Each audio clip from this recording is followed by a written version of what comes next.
Hello friends, welcome to our channel. उम्मीद है कि आप लोग बिल्कुल ठीक होंगे। दोस्तों, आज जिस कहानी के साथ हम आपके सामने पेश हो रहे हैं उसका नाम है डोंट ब्रेथ 2। दोस्तों, बहुत सी कहानियाँ अपना अक्स छोड़ जाती हैं और हकीकत दिखाने एक न एक दिन ज़रूर आती हैं। डोंट ब्रेथ भी अपने पार्ट 2 के साथ आ चुकी है। मूवी के शुरू में आग से जलता हुआ घर दिखाया जाता है और फिर 8 साल बाद की कहानी शुरू होती है। फिनिक्स नामी लड़की जंगल में भागकर छुप रही होती है और उसके पीछे एक कुत्ता लग जाता है। वो एक मजबूत जाली से कूदकर दूसरी ओर उतर जाती है, जहाँ कुत्ता भी उसके पीछे होता है। वहीं उसके पीछे एक ब्लाइंड मैन यानी नोड होता है, जो उसको पकड़कर छोड़ता है और कहता है कि तुम फेल हो गए। फिनिक्स उससे माफ़ी मांगती है और उसे अपना बाप बुलाती है। असल में ये उसकी ट्रेनिंग का एक हिस्सा होता है। इस सब के बाद फिनिक्स, नॉड और कुत्ता घर जाते हैं, जहाँ फिनिक्स नॉड के बाल काटते नजर आती है और उदास दिखाई देती है कि उसके पास उसकी माँ की कोई भी पिक्चर नहीं है। तभी नॉड उसको बताता है कि तुम्हारी माँ बहुत स्मार्ट होती थी और घर में आग लगने की वजह से मर चुकी थी और उसकी कोई तस्वीर भी नहीं थी। फिनिक्स घर से बाहर जाने की बात करती है, लेकिन क्योंकि वो टेस्ट फेल कर चुकी है इसलिए नोड उसको इजाज़त नहीं देता। ऐसे ही कुछ दिन गुजरते हैं कि नोड की दोस्त हमांडे उसको कुछ सामान देने घर आती है। ये दोनों मिलिट्री में साथ काम करते थे। वो नोड को कहती है कि मैं तुम्हारी बेटी को शहर यानी कि सिटी लेकर जाना चाहती हूँ, लेकिन नोड उसकी बातों पर तवज्जो नहीं देता, जिस पर उसकी दोस्त को बहुत गुस्सा करती है। नोड अंदर जाता है और फिनिक्स और हमांडे को साथ जाने की इजाज़त दे देता है और कहता है कि शाम तक आ जाना। दोनों लड़कियां गाड़ी में होती हैं और हमांडे एक सॉन्ग गाती हैं। फिनिक्स ने अपनी माँ को तो गाना गाते हुए बचपन में सुना होता है, इसलिए वो अपनी माँ को याद करती है। हमांडे उससे वादा करती है कि वो उसके पुराने घर भी जाएंगे। इसी तरह कुछ वक्त बाद फिनिक्स अपने पुराने घर आती है और फूल रख के डर के भाग जाती है। फिर ये दोनों शहर की तरफ निकल जाते हैं। वहाँ टीवी पर एक न्यूज़ चल रही होती है कि ऑर्गन ट्रैफिकिंग के केसेस बहुत तेज़ी से बढ़ रहे हैं और जिसमें एक डॉक्टर भी इन्वॉल्व है। अब मूवी में दिखाया जाता है कि फिनिक्स एक गार्डन में अकेली बैठी होती है और अपने आसपास खेलते बच्चों के साथ खुद को इमेजिन करती है, लेकिन असल में वो खेल नहीं रही होती। उससे वॉशरूम जाना होता है। वो ये हमांडे को बताती है। वहाँ एक बंदा उसे अपने पीछे दिखाई देता है, जिसका नाम रे है। वो उसकी तारीफ करता है। इससे पहले कि वो आगे आता, नोड का कुत्ता फिनिक्स के पास आ जाता है और वो रे को कुत्ता दिखाकर चली जाती है। जाते जाते रे उसके बालों को हाथ लगाता है। बाहर आते ही मिलिट्री वाली लड़की भी रे को देख लेती है और इस तरह ये लोग घर के लिए वापस निकल जाते हैं। रे इनका पीछा कर रहा होता है। नोड लकड़ियाँ काट रहा होता है। इतने में लड़कियाँ वापस आ चुकी होती हैं और उसको बताती हैं कि बहुत मज़ा आया और अब ये लोग एक हफ्ते बाद फिर जाएंगे, जिस पर नोड उसको मना कर देता है। फिनिक्स उससे लड़कर अंदर भाग जाती है और हमांडे नोड को कहती है कि तुमने बहुत बुरे बुरे काम किए हैं ज़िंदगी में और अब फिनिक्स को संभाल के रखना। ये कहकर वो चली जाती है। वो लड़की घर जा ही रही होती है कि उसे रास्ते में रे कार में मिलता है और उसे बताता है कि मैं भी मिलिट्री से था, जिस पर लड़की उसको गन दिखाती है। रे चुपचाप निकल जाता है और कुछ देर बाद एक और बंदा हथौड़े से उसको मार देता है और वह लड़की वहीं मर जाती है। दूसरी तरफ फिनिक्स स्कूल जाना चाहती है।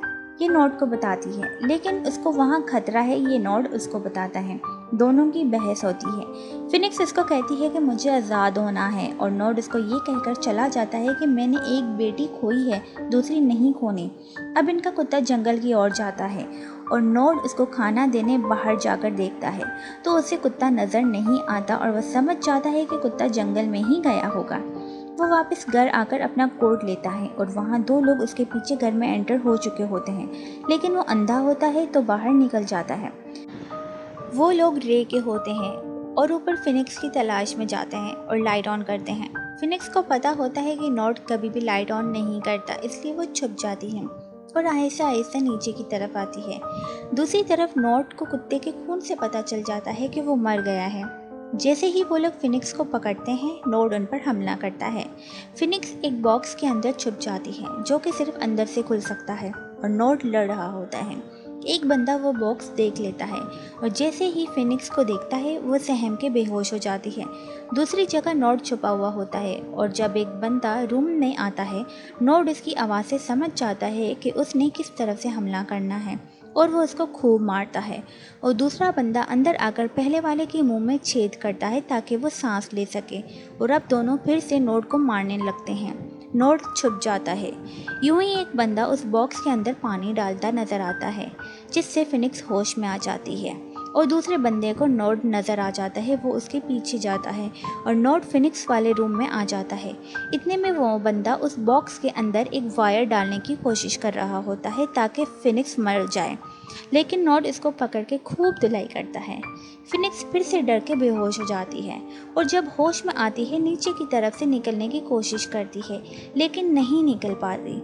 नोड वायर को खींचता है, जिससे वो और सिलेंडर से मिलकर ब्लास्ट हो जाता है। नोड बॉक्स के पीछे बच जाता है और फिनिक्स को निकाल देता है। दूसरी तरफ रे अपने कुत्ते और लोगों के साथ आता है और अपने साथियों को मरा हुआ देखता है। नोड और फिनिक्स पीछे के रास्ते से भाग रहे होते हैं और छुप जाते हैं। रे समझ जाता है और वहां आता है। रे कहता है कि मैं फिनिक्स के लिए आया हूँ और नोड उसका बाप नहीं है। ये सुन के नोड गुस्से में निकलकर उसको मारता है और गिरा देता है। इससे पहले कि उसे मारे, फिनिक्स इसको रोक कर कहती है कि मैं तुम्हें जानती हूँ, क्योंकि उसके बाल फिनिक्स जैसे होते हैं। वो बताता है कि 8 साल पहले मेरे घर को आग लगी थी, जिसके इल्ज़ाम में मुझे 8 साल जेल में गुजारने पड़े, लेकिन अब मैं आ गया हूँ। और यूँ फिल्म का कुछ पुराना हिस्सा दिखाई देता है, जिसमें फिनिक्स जब फूल घर में रख रही होती है, वहाँ रे उसको देख लेता है और वो तभी से उसको फॉलो कर रहा होता है। अब आहिस्ता आहिस्ता नोड गायब हो जाता है और फिनिक्स को रे के बंदे ने पकड़ा होता है। नोड कहीं से निकलकर उसको मार देता है और फिनिक्स को भगाकर घर ले जाता है और रे समझदारी दिखाते हुए अपने कुत्ते को नोड का कपड़ा देता है और अंदर भेज देता है। अंदर इन दोनों में बहस चलती है। फिनिक्स गुस्से से कहती है कि तुमने मुझे सब झूठ बताया था।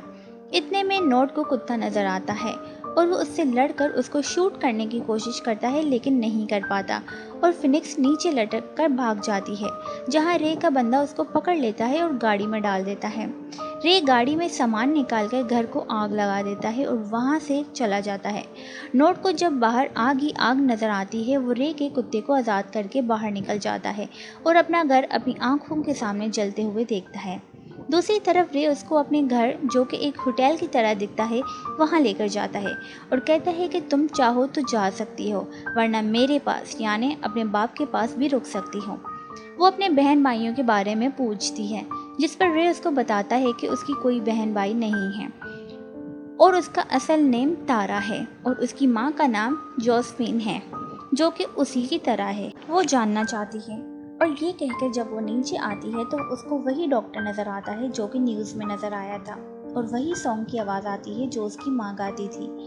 रे आता है और बताता है कि ये तुम्हारी माँ ही है और उसको जोस्फिन से मिलवाता है। फिनिक्स बहुत खुश दिखाई देती है। जोस्फिन उसको उसके बचपन की तस्वीरें भी दिखाती है और इतने में रे फिनिक्स यानी तारा को जूस पिलाता है। उसकी माँ उसको बताती है कि हम ड्रग्स का काम करते हैं और वही ले लेके मेरा दिल बहुत कमज़ोर हो गया है और मैं तुम्हारा दिल चाहती हूँ, क्योंकि फैमिली मेम्बर के अलावा किसी और का दिल नहीं लिया जा सकता। और ऐसे ही वो जूस पीकर बेहोश हो जाती है और असल में जूस में रे ने कुछ मिलाया हुआ था। अब नोड को एक आइडिया आता है। वो रे के कुत्ते को घर वापस जाने का कहता है और साथ साथ खुद भी जाता है और वहाँ जोस्फिन और तारा ऑपरेशन के लिए रेडी कर दिए जाते हैं। जैसे ही ऑपरेशन शुरू होता है, लाइट बंद हो जाती है और पता लगता है कि नोड आ गया है। वो कहता है कि नोड को मारने के बाद हम यहाँ से निकल जाएंगे। रे के 4 बंदे नोड को ढूंढने निकलते हैं और नोड उनको गिरा हुआ नजर आता है। उनके आगे बढ़ते कदम से नोड उन सब पर फायर करता है, जिससे सिर्फ एक बंदा बच जाता है जो नोड का साथ देता है और उसे ऑपरेशन वाले रूम तक ले जाता है, जहां नोड डॉक्टर को मार देता है और रे से लड़ने लगता है। हर तरफ धुंध हो जाती है और रे का कत्ल आसानी से हो जाता है। तारा जल्दी से बचकर अलग हो जाती है और जोसेफ और रे काफ़ी लड़ाई के बाद मारे जाते हैं और बहुत चोट लगने के बाद नोड तारा को जाने का कहता है और खुद मर जाता है। यूं तारा वहाँ से निकलकर एक ऑर्फन हाउस आ जाती है, जहाँ वो पढ़ सके और सबको अपना नाम फिनिक्स बताती है और यूं ही एक थ्रिलर मूवी का एंड होता है। दोस्तों, उम्मीद है कि आपको हमारी ये मूवी बहुत पसंद आई होगी। मिलते हैं फिर हम एक और एक्साइटिंग मूवी के साथ। तब तक अपना ख्याल रखिएगा और अपनी कीमती राय हमें हमारे कमेंट बॉक्स में कमेंट करना ना भूलिएगा।